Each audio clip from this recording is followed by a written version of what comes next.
Dans cette capsule, on va voir comment calculer une moyenne arithmétique. Donc on verra plusieurs situations, notamment si on a des données brutes comme ça, si les données sont organisées dans un tableau. On verra aussi lorsque les observations n'ont pas la même pondération, etc. Donc premièrement, lorsqu'on a des données brutes et que toutes les observations ont la même pondération, ont le même poids, dans ce cas-là, la moyenne, c'est juste la somme des données sur le nombre de données. Voilà, formule simple. On additionne toutes les données, on divise sur le nombre de données. Donc pour cet exemple, pour tous les exemples de cette section, je vous conseille d'essayer de le faire avant de voir ma réponse. Donc de mettre la capsule en pause et d'essayer de le faire vous-même.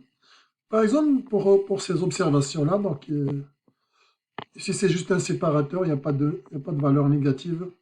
C'est juste un séparateur de différentes observations. Donc dans ce cas-là, la moyenne sera égale à la somme de toutes les observations divisé par le nombre d'observations qui est égal à 15.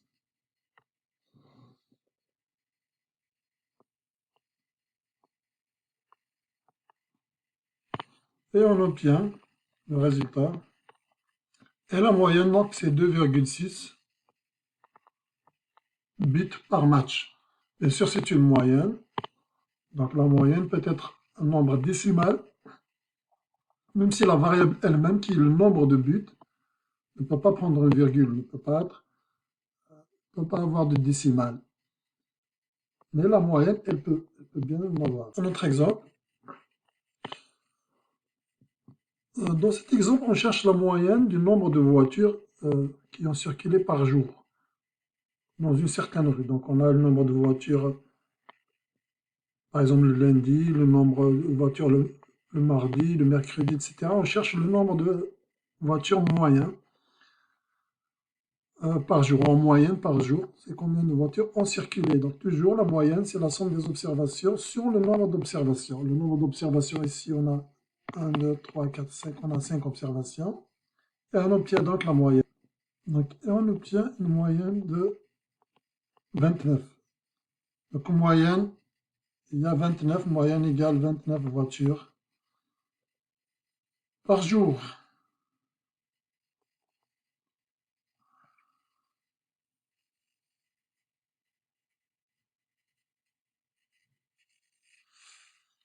Il arrive que, par exemple, on connaît la moyenne, mais il y a une observation qui nous manque. Par exemple, ici, on connaît la moyenne de 5 données. On connaît la moyenne de 5 données. La moyenne étant, c'est 35. Mais en revanche, il n'y a que 4 données qui sont connues. Y a-t-il moyen de trouver justement la valeur manquante? La réponse est oui. C'est la règle de 3 en fait. Appelons M la moyenne de toutes ces données. Donc, M c'est égal à 35. Donc, on va avoir en fait, appelons X plutôt l'observation manquante. On aura la moyenne qui est 35, va être égale à quoi? À la somme de toutes les observations, c'est-à-dire 20 plus 40 plus 45 plus 29 plus X, notre observation manquante, sur 5. Et là, on a une équation de degré 1 qui permet de trouver X, c'est-à-dire la valeur manquante. Ceci est la même chose que donc le côté droit. Côté droit, en fait, on peut réécrire l'équation 35 égale finalement quoi? 134 plus X sur 5. C'est ça notre équation. Pour résoudre cette équation, on peut utiliser par exemple le produit croisé. Donc là, ça c'est 35 sur 1. En fait, on multiplie les deux côtés par 5. Donc on aura 35 par 5 à gauche. Et à droite, il va rester juste 134 plus x. Donc en résolvant l'équation de degré 1, on obtient x, la valeur manquante, qui est égale à 41. Donc en fait, si on ajoute 41 à ces observations, on obtient 5 observations, dont la moyenne c'est 35. Faisons un exemple d'application de cette situation. Donc Marie-Claude s'est fixé comme objectif d'avoir une moyenne de 85% en mathématiques. Jusqu'à maintenant, elle a obtenu le résultat suivant: 90%, 82%, 81%. En considérant que toutes les évaluations ont la même pondération, quel devrait être le résultat de Marie-Claude à la dernière évaluation pour qu'elle atteigne son objectif? Donc, on va considérer que son objectif, c'est d'avoir une moyenne de 85 ou plus. Donc, on va considérer juste 85. On va voir la note minimale qu'elle devrait obtenir. On peut écrire l'équation, c'est que 85 doit être égal, on peut se séparer des pourcentages, c'est pas grave, mais on comprend que toutes les données sont des pourcentages. Donc on a 90 plus 82 plus 81 plus x, la dernière note étant x inconnue. On devrait diviser par 4. La moyenne devrait donner 85. C'est la même chose que, donc, je dis ce symbole veut dire équivalent. Donc c'est la même chose que l'équation 253 plus x sur 4 égale 85. Et ça, après résolution de cette équation, ça nous donne x égale 87. Donc, comment on va répondre maintenant à la question? Il faut répondre. Quel devrait être le résultat de Marie-Claude à cette dernière épreuve? Donc, on devrait répondre, le résultat de Marie-Claude à la dernière épreuve devrait être en moins 87%. En moins, on peut ajouter le mot en moins, puisque son objectif n'est pas d'atteindre 85% exactement, mais pour elle, il faut avoir en moins une moyenne de 85. Donc, elle devrait obtenir en moins 87% à la dernière épreuve. Donc, il faut ajouter ça comme phrase pour la réponse. Peut-elle espérer une moyenne de 89%? On va voir pour répondre à cette question, on devra voir quelle note elle devra obtenir à la fin, à la dernière épreuve, pour obtenir une moyenne de 89%. Donc, on aura toujours la moyenne de 89 à gauche, devrait être égale à la somme de toutes ces notes,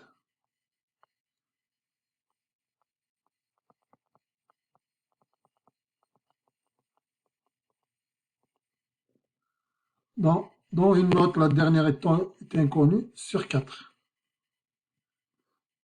Ce qui implique donc 253 plus x sur 4 égale 89. Ce qui va impliquer que x égale à 103. Donc Marie-Claude devra obtenir 103%, la note 103% à la dernière épreuve, si elle veut espérer une moyenne de 89. Mais comme elle ne peut pas obtenir plus de 100%, donc il est impossible, elle ne peut pas espérer avec les notes qu'elle a déjà obtenues dans les épreuves passées, elle ne peut pas espérer une moyenne de 89% à la dernière épreuve. Donc il est impossible, Marie-Claude ne peut pas espérer une moyenne de 89% puisqu'elle ne peut pas obtenir 103% à la dernière épreuve.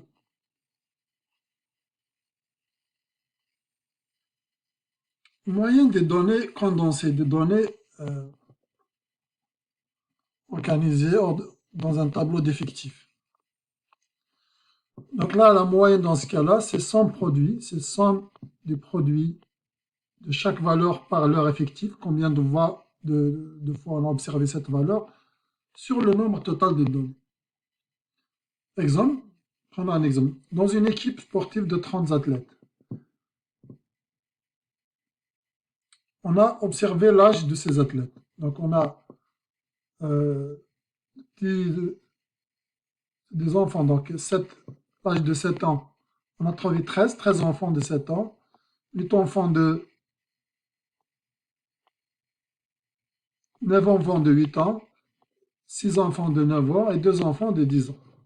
Donc en gros, la totalité ici, le nombre d'enfants, vous allez trouver que c'est égal à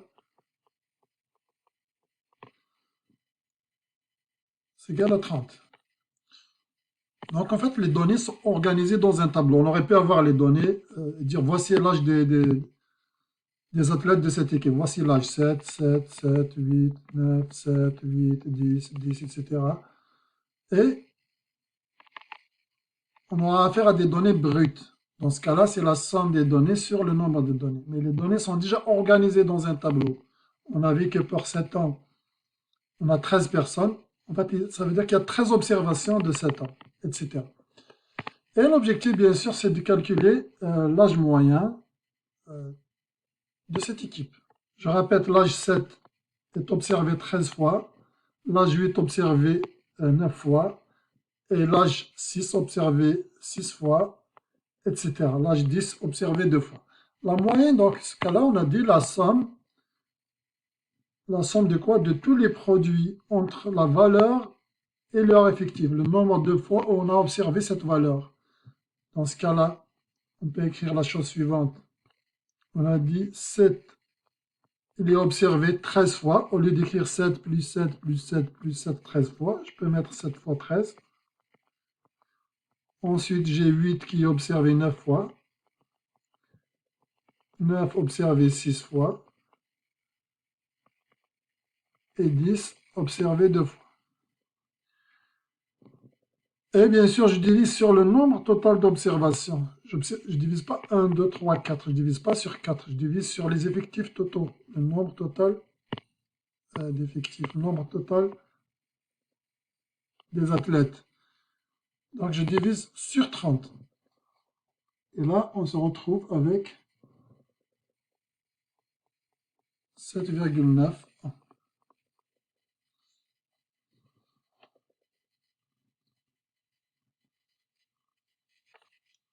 Donc l'âge moyen ici, c'est 7,9 ans. Mais la virgule 9, ça on peut considérer les mois. Si je veux savoir exactement, comme on a dit ici, 7 ans et 11 mois. Comment obtenir en fait? On peut utiliser la règle de 3. Je sais que 1 an, ça correspond à 12 mois. Et donc 0,9 ans, ça correspond à x. Ça veut dire que x, c'est 12.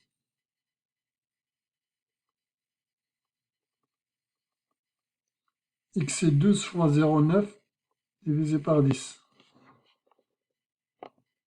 Donc la règle de 3, 12 fois 0,9. Divisé par 1, pardon. Et 12 fois 0,9, ça donne 10,8 à peu près, donc 11 mois à peu près. 10 mois, 10,8. On va s'attarder, on ne va pas chercher encore 0,8 mois, qu'est-ce qui est égal à combien en jours, mais disons que c'est pratiquement 11 mois. Bien sûr, c'est faisable 0,8 mois de savoir combien égal en jours, sachant que 1 mois c'est 30 jours, alors 0,8 mois, on peut savoir c'est quoi égal en jours, et bon, on va arrêter ici les calculs, donc en disant seulement que ça c'est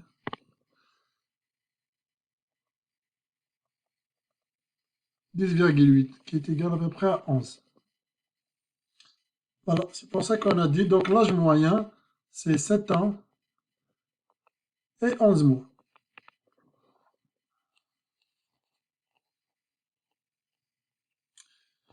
Il arrive que les données soient regroupées en classes. Regardons dans ce cas-là.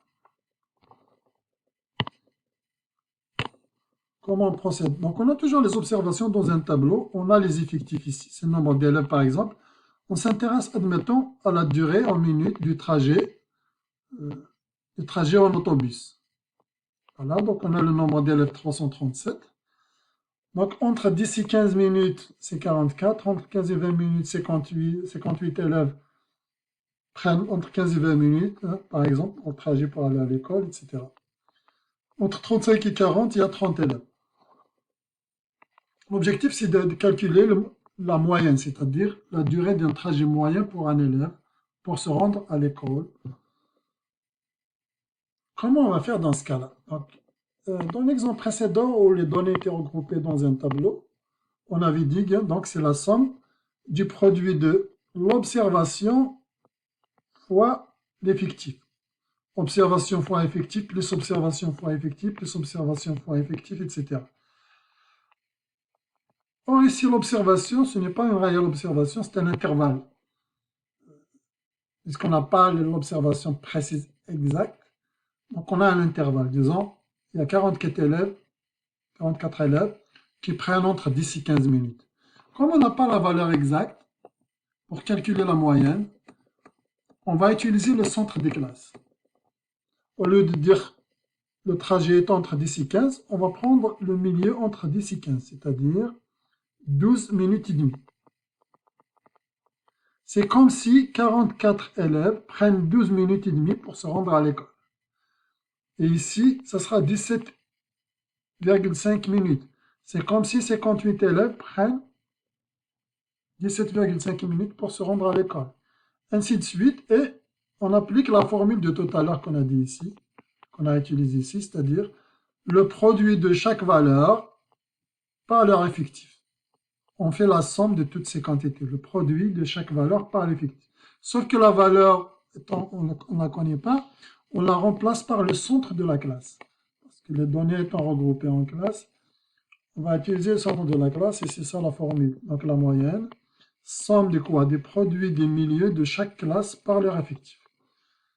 Maintenant, pour trouver le milieu d'une classe, quand vous avez une classe comme ça, c'est-à-dire un intervalle, le milieu, si vous voulez, le milieu, on va noter par exemple XL milieu, ça sera la borne inférieure plus la borne supérieure sur 2. Et ça donne 12,5. Ainsi de suite. X2, ça va être 15 plus 20 sur 2. Ça va donner 17,5.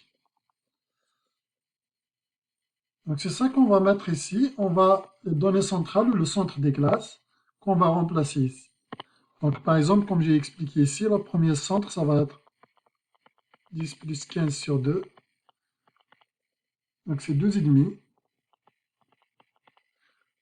La deuxième, 15 plus 20 sur 2, ça va être 17,5. Et les autres, je vais donner directement le centre sans donner la formule, pas besoin. Vous pouvez directement calculer le centre de classe avec votre calculatrice. Donc là, maintenant qu'on a le centre des classes, on peut calculer la moyenne en utilisant justement ces valeurs centrales. Donc la somme de tout le produit entre le centre de la classe et les effectifs. On obtient donc cette somme qui est égale à 8247,5. On divise sur 337 qui est le nombre d'élèves. On obtient la moyenne de 24,47 minutes. Donc en moyenne, le trajet moyen d'autobus pour un élève, c'est 24,47 minutes.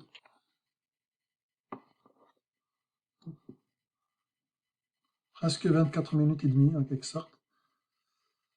Et on peut bien sûr convertir 0,47 minutes en secondes.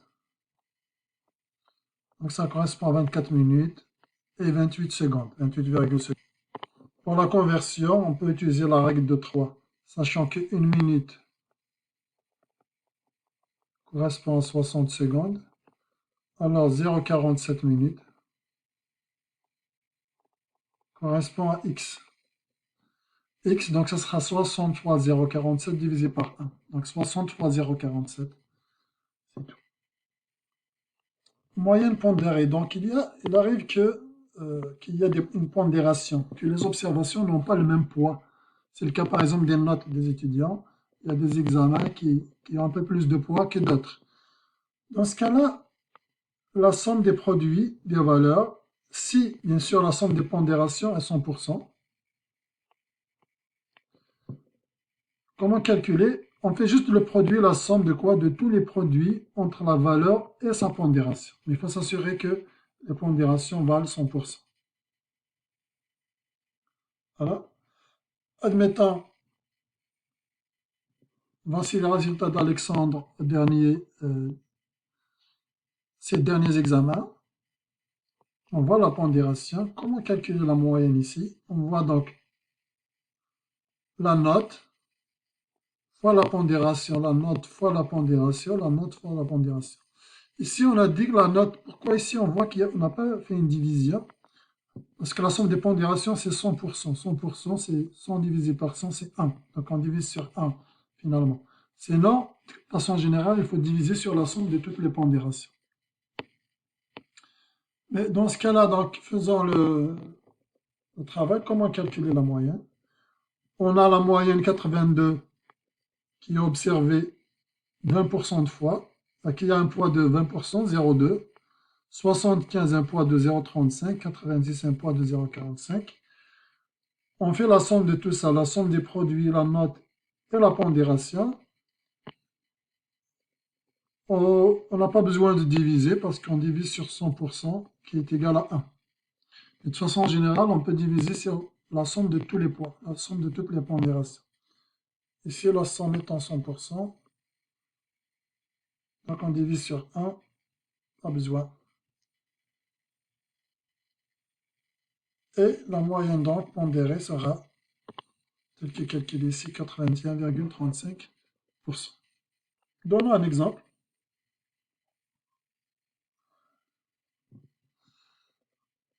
C'est presque la même chose que tout à l'heure, sauf que là, la pondération, c'est une observation qui nous manque. Malgré toutes les bonnes intentions de Julien, il a peur d'échouer son cours d'histoire. Afin de bien comprendre sa situation, Julien fait le tableau suivant.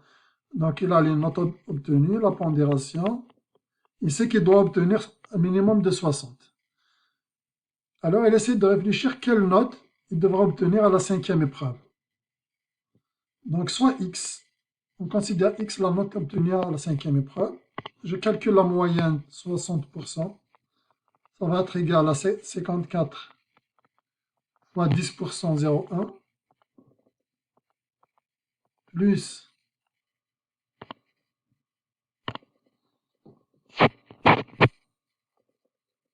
donc etc. plus 58,01, etc. jusqu'à la dernière observation, 0,4. Pondération fois X. La note X obtenue qui est inconnue. C'est une équation de degré 1 qu'on peut résoudre. Cette équation, on peut l'écrire, je mets équivalent pour écrire l'équation 60 moins 34,8 égale 0,4x. Voilà, donc il faudrait faire la soustraction ici, ensuite diviser sur 0,4. Ça me donne x égale 25,2 sur 0,4. X égale 25,2 sur 0,4 qui est égal à 63.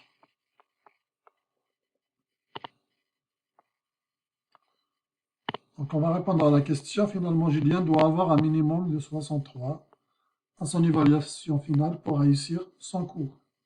Comme les notes, c'est des pourcentages aussi, on peut écrire 63%. Donc, je vais terminer par énoncer deux propriétés de la moyenne. Si toutes les données, toutes sans exception, sont augmentées de la même quantité, de la même constante A, sans changer les effectifs pour la pondération. Donc tout est pareil, les effectifs pareils, la pondération pareille, tout est là-bas. Juste on a augmenté toutes les observations de la même quantité. Alors la nouvelle moyenne va être égale à l'ancienne moyenne plus la constante A qu'on a augmentée. Bon, c'est pareil, c'est A négatif diminué de la même quantité. C'est le même raisonnement. Exemple, Julien a obtenu la note suivante l'an passé, 83, 70, 85, la moyenne 79,33. Ces notes cette année sont améliorées. On a 86, 73, 88. On voit que toutes les observations sont augmentées de 3 points. Ben, la moyenne, on va appeler nouvelle nouvelle moyenne, ça va être 79,33 plus 3. Car toutes les observations ont été augmentées de la même manière, avec la même quantité. On se retrouve avec 82,33 comme moyenne. Donc ici, on n'a pas dit que c'était des pourcentages, mais voilà. Donc on va répondre juste en écrivant 82,33. La deuxième propriété est de la chose suivante. Si toutes les données sont multipliées par la même constante A, toujours on ne change pas les effectifs, on ne change pas la pondération, c'est juste les observations ou les notes ou les données qui sont multipliées par la même constante, alors la nouvelle moyenne, c'est l'ancienne moyenne fois cette même constante. Voilà. Donc, exemple, un propriétaire de 3 magasins qui avait une moyenne de recettes journalières de 22 000 $. Dans ces magasins, en moyenne, il a 22 000 $ de recettes journalières. Avait toutes les recettes augmentées de 20%. Ça veut dire que sa moyenne journalière aussi va être augmentée de 20%. Si toutes les observations sont augmentées de 20%, c'est-à-dire toutes les observations finalement, tous les revenus, toutes les recettes des autres magasins sont multipliées par 1,2, coefficient multiplicateur si vous vous rappelez bien, qui correspond à une augmentation de 20%. Donc les recettes ont toutes été multipliées par la même quantité. Ça veut dire que la moyenne, la nouvelle moyenne sera l'ancienne moyenne multipliée par la même quantité.